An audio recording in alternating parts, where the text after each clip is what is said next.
Rafflesia arnoldi adalah salah satu flora paling unik dan terkenal di dunia. Dikenal sebagai bunga tunggal terbesar di dunia. Bunga ini merupakan puspa langka yang menjadi salah satu bunga nasional Indonesia. Berikut adalah penjelasan lengkap tentang Rafflesia arnoldi. Pertama, ciri-ciri utama dan morfologi. Bunga terbesar.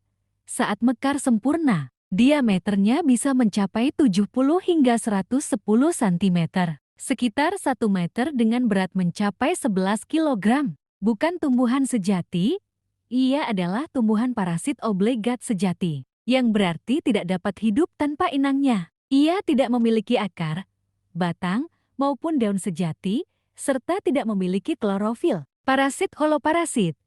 Ia sepenuhnya bergantung pada tumbuhan inangnya, yaitu Liona merambat dari marga tetrastigma keluarga anggur-angguran untuk mendapatkan air dan nutrisi melalui jaringan khusus yang disebut haustorium. Bentuk dan warna, bunganya berbentuk seperti mangkuk raksasa dengan 5 kelopak lobus yang tebal, berwarna merah bata atau jingga, dan memiliki bintik-bintik putih yang tidak beraturan. Aroma khas, bunga ini terkenal karena mengeluarkan bau busuk yang menyengat, seperti daging membusuk saat mekar. Aroma ini berfungsi untuk menarik serangga penyerbuk, terutama lalat. Umur mekar yang singkat, meskipun membutuhkan waktu sekitar 9 bulan untuk tumbuh dari kuncup hingga mekar. Bunga ini hanya mekar selama 5 hingga 7 hari sebelum akhirnya layu dan membusuk. Kedua, habitat dan penyebaran. Endemik Indonesia, Rafflesia arnoldi adalah tumbuhan endemik yang hanya dapat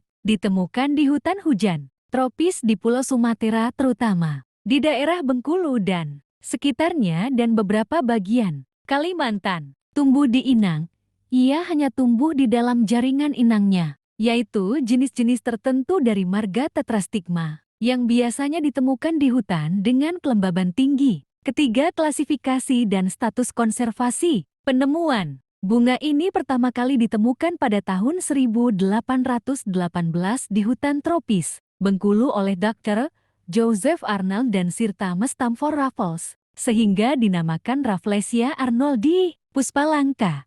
Di Indonesia, ia diklasifikasikan sebagai puspa langka berdasarkan keputusan Presiden Nomor 4 Tahun 1993 karena kelangkaan dan ancaman terhadap habitatnya. Ancaman, populasi Rafflesia arnoldi terancam punah karena kerusakan habitat aslinya akibat deforestasi dan rendahnya tingkat keberhasilan dalam siklus hidupnya. Penting untuk dicatat, Rafflesia arnoldi seringkali keliru disebut sebagai bunga bangkai karena baunya yang busuk. Padahal, bunga bangkai yang berukuran besar dan tinggi adalah Amorphophallus titanum, suek raksasa atau bunga bangkai raksasa, yang secara taksonomi berbeda dan merupakan tumbuhan berumbi sejati.